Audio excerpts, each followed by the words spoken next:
شروع میں تو یقیناً یہی کیفیت رہتی ہے، کیونکہ یہ انسانی فطرت میں ہے یہ بات. لیکن وقت کے ساتھ ساتھ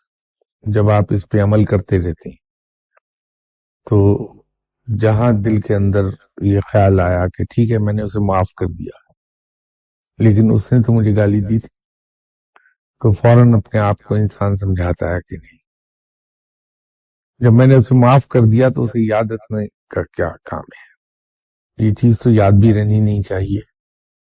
کیونکہ اگر اسے میں نے یاد رکھا تو معاف کرنے کی نیکی ضائع ہو جائے گی.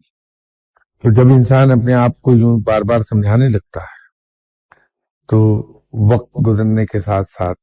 یہ چیز پختہ ہوتی جاتی ہے، اور ایک وقت آتا ہے کہ دل سے ہی نکل جاتی ہیں یہ سب چیزیں.